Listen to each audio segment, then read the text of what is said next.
Have you ever looked at your blog stats and thought, all that work for just a handful of sales? Let's talk about it. Hey there, teacher business owner. It's time to give your bank account a break and pause that ad campaign.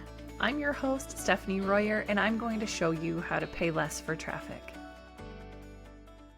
Welcome back to the podcast. If you missed last week's episode, I have dubbed this month No Pressure November. I feel like especially at the end of the year, there are just too many things putting pressure on us in the world of marketing. If you feel like you can relate, you are definitely in the right place. This week, I wanted to talk about the pressure to sell. We always talk about how a blog can bring you traffic and sales on autopilot, but I think sometimes we are only paying attention to the sales part of that statement, that your blog can bring you sales on autopilot.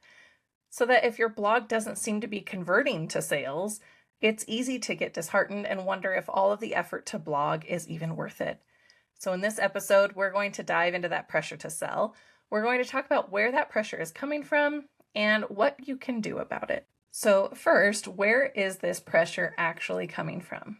If you feel like your blog just isn't doing enough for your business and you're feeling the pressure to get more sales from the work you're putting into your website, it's helpful to think about where that pressure is coming from. Who is telling you that your blog isn't pulling its weight in your business? I think there is an overarching theme in the TPT marketing space that everything you do to market your business should result in a sale on TPT. And so that's why everyone says add UTMs to all of your TPT links on your blog so that you can make sure that your blog is bringing you sales. Now, as someone who writes blog posts for TPT sellers as a ghostwriter, I have had some clients in the past who frankly stressed me out because they were measuring whether my blog posts were worth my paycheck based on how many TPT sales each blog post generated. And that's fair. I think that the pressure to sell is ultimately driven from an internal expectation that the work we put into our website should bring us monetary results.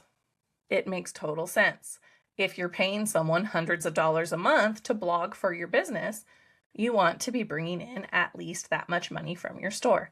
If you're spending hours of CEO time writing blog content, it would be nice to get paid for your time because ultimately that's one of the biggest sources of the pressure to sell, your bank account. It's 2025. It's tough out there. Every dollar counts, and it's hard to put time or effort or money into a website if it doesn't seem to be bringing in any additional sales. I totally understand this. However, the problem comes from expecting there to be a straight line from someone landing on a blog post to then buying a product from you on TPT. And it's this expectation that can be putting more pressure on yourself to sell on your blog. The fact of the matter is that the ROI of a website can be tough to measure, since there are so many ways that it can contribute to your business. First, your blog helps you to build trust and authority online. This is so important in the age of AI slop right now.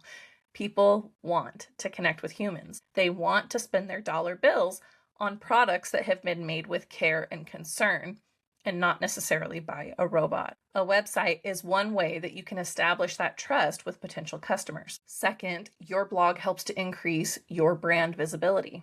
Ranking on Google gets more eyeballs on your brand.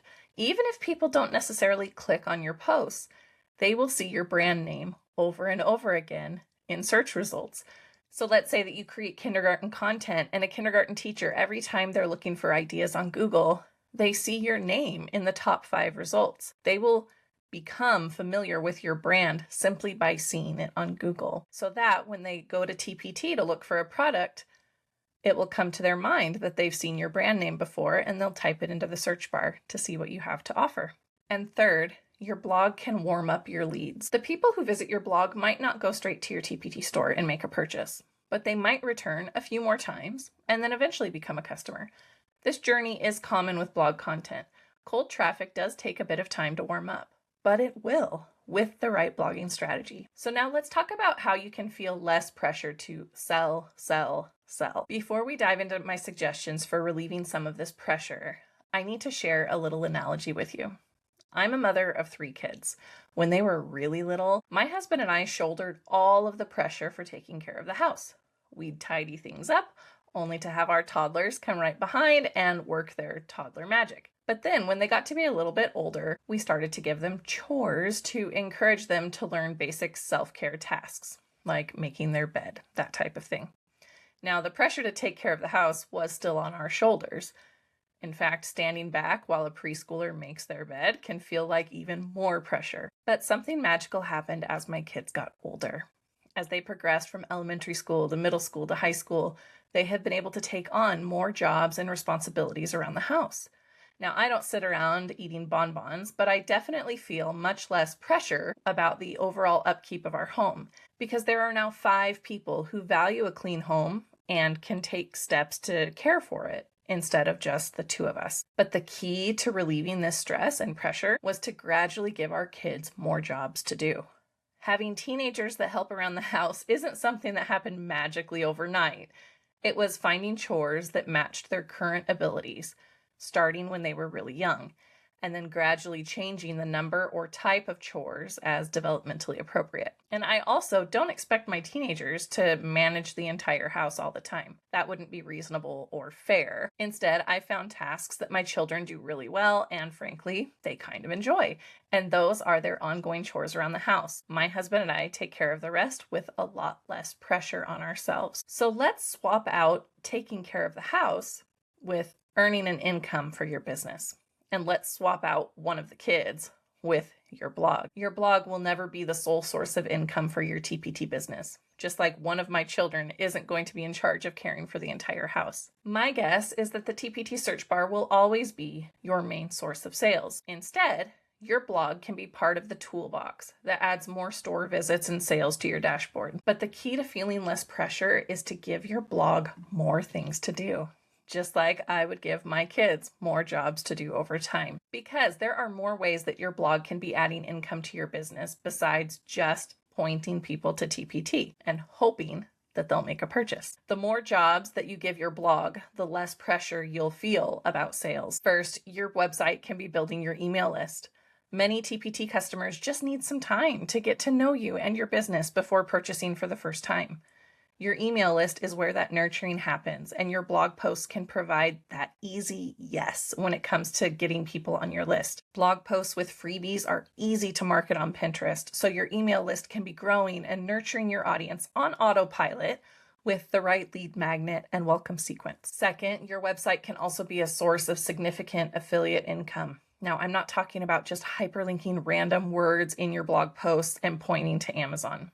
I'm talking about writing blog content specifically to drive affiliate clicks. It can take some of that pressure off of your blog to constantly be selling when it is also bringing in consistent affiliate income. But I know the bank account pressure is real. You need the math to math, and this economy is making it harder and harder.